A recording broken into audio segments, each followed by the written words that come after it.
A leader of an organization, how are you not close with the stars of the organization? And the dilemma right now in the WNBA is that the star players, the Asias, the Stewies, the Sabrinas, the Caitlyn Clarks, they don't have a good enough relationship with the leader. The Nafisas, they don't have a good enough relationship with Cathy Engelbert. She came in and she wants all the credit for everything, but there's not enough communication between the leader and between the players. And now you got to revolt. Now everybody in the W is like, hold on, we want you up out of there. But I think the best thing I heard is, how can you negotiate if you don't communicate? And the dilemma is there's not even a negotiation, a quality negotiation right now between the players and between the W, because there's not quality communication right now between the players and between the executives for the W. NBA Commissioner Adam Silver has officially fired WNBA Commissioner Cathy Engelbert after weeks of mounting controversy surrounding her leadership and, most importantly, her treatment of star player Caitlyn Clark. This decision, which many fans and analysts argue was long overdue, reflects the growing frustration from players, coaches, and fans who felt Engelbert had become out of touch with the athletes driving the league's success. The breaking point came after Engelbert reportedly dismissed concerns about officiating, minimized player injuries, and, in a comment that sparked outrage, suggested that Caitlyn Clark should feel grateful to the WNBA for her platform, despite Clark already being one of the most marketable athletes before she even entered the league. For many, that arrogance revealed a deep disconnect between Engelbert and the very stars who fuel the sport's growing popularity. Players like Nafisa Collier, Sophie Cunningham, and Lexi Hull openly criticized Engelbert's lack of accountability, calling her leadership the worst in professional sports, and questioning how she could negotiate on behalf of players if she refused to communicate with them. Well, let me clarify first, because it's proxy season, right? No CEO do you just put the base pay in there. You put their bonus, you put their stock options, you put everything. Caitlyn has the ability to make up to $500,000 just in WNBA wages this year. So, of course, they're just looking at a base which is collectively bargained. And actually, it's low because she's the #1 pick. She'll make a little more than that. But she also has millions and millions of dollars of endorsements. She's actually, because she declared to become pro, her endorsements are higher in dollar value. She has a global platform now, not just a U.S. platform. So she's going to do just fine, as will the top players in the league, as every league does. Also, there's comparisons to the men. Those men's leagues are 75 to 120 years old. We're tipping off our 28th season. I would say if you looked at them 28 seasons in, we're further ahead. But I realize we still have a lot of work to do.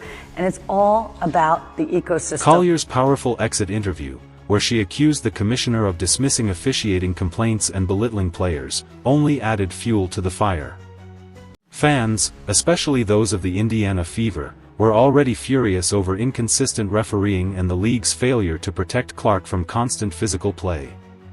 Instead of addressing these concerns, Engelbert doubled down, claiming that only losers complain about refs, a statement that alienated both players and supporters.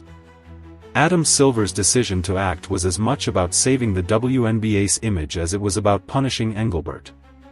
Caitlyn Clark has become the league's most valuable asset, boosting ticket sales, television ratings, and sponsorships, but Engelbert's dismissive comments put that momentum at risk.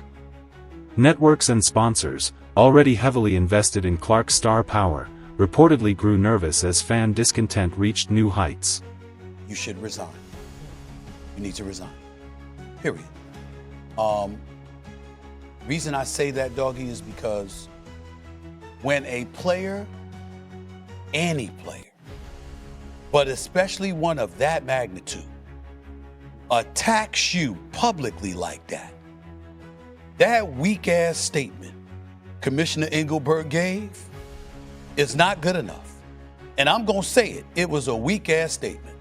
Could you imagine somebody directing comments and criticisms at you, taking conversations they've had with you directly and telling the world what you said? And did you see that statement Commissioner Engelbert gave? She basically provided no defense of herself. I don't have the statement right directly in front of me, y'all. Mischaracterization. A mischaracterization. She was disheartened. I'm disheartened at the mischaracterization. What? With rival leagues like Unrivaled gaining traction, Silver knew that allowing Engelbert to remain could jeopardize not only the WNBA's reputation but also its financial future. Now, the league faces a pivotal moment. The next commissioner must address the ongoing issues of inconsistent officiating, lack of transparency, and fractured relationships between players and leadership. Stars like Clark, Angel Reese, and Aaliyah Boston are the future of the WNBA, and the league must learn to value, protect, and promote them if it hopes to grow. Engelbert's removal signals a chance for renewal, but it also leaves a clear warning. Without strong leadership that respects both players and fans, the WNBA risks undermining the progress it has fought so hard to achieve. Adam Silver's move may have been late, but it may also be the first step toward real change.